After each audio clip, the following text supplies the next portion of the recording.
Hello, it's Bonnie Southgate, hEDS Rehab here. I thought it would be really great today to talk about the shoulder joint. So, what I wanted to start with is looking at a slide presentation to look at the shoulder joint to help you understand a little bit more about how it works. And then that can help you how to apply things to your exercises. So, I'm going to share the screen. So what I have here is just an image of the shoulder. So before I started doing all of my training, I don't know, I just thought it was my arm, really, in the socket. But when you look at this image, you can see that you have the collarbone or the clavicle, and you have the shoulder blade or the scapula in back, and then you have the arm bone, the humerus. And I think the thing here, and the light bulb moment for me, was when I realized that the socket from my arm was my shoulder blade or my scapula in back. And so the movements that I make with my arm, there needs to be some sort of continuity of movements that take place with that scapula in order for my arm not to dislocate out of that shallow socket. So that kind of changed the way I thought about how I moved. Also, we've got the collarbone, and the collarbone attaches to the scapula in back. So if our collarbone doesn't move, our scapula doesn't move. If our scapula doesn't move, we move our arm all right, but often we then subluxe it or dislocate it.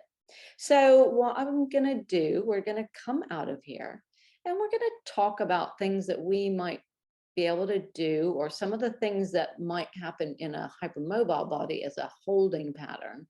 And hopefully it will help you all start to think about how you can approach your exercises and move your arms in an easier way.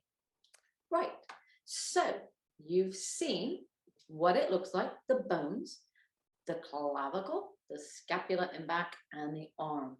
Now, what we need to do is we need to look at how that all works together. So when we do anything with our arms, or when we lift our arms particularly into what we call abduction out to the side, we get to a certain point and our shoulder blade and our collarbone need to respond to that movement. And if they don't, we will either get a subluxation, a dislocation, or an impingement. That's the other thing we can get. So what we need to be thinking is all of the mechanics, the front and the back, shoulder blades, collarbones, and then we can think about the arms. So we can strengthen our rotator cuff muscles until we're blue in the face, and that is not going to help if it doesn't integrate the whole thing. And that would be what we call the shoulder girdle. So what I want to do is we're going to have a series again of little videos.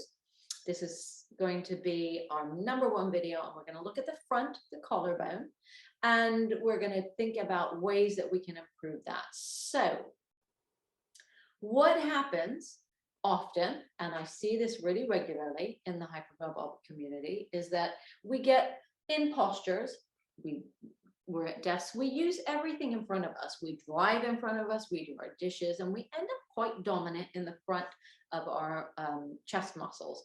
And as a result of that, our collarbones, our little long bones that come across here, which attach to the shoulder blades in back, they have muscles in the bottom and they have muscles on the top. And the muscles on the bottom largely is your pectoralis major muscle. You have another little tiny muscle, but we're going to focus on the Pec Major muscles because that's what we tend to become over dominant in, especially when we have unstable shoulders. And these muscles come across here, and if we get really tight, it can draw the shoulders forward and in, and it can draw the collarbones down. So that would be perfectly normal in a movement where we want to go like that.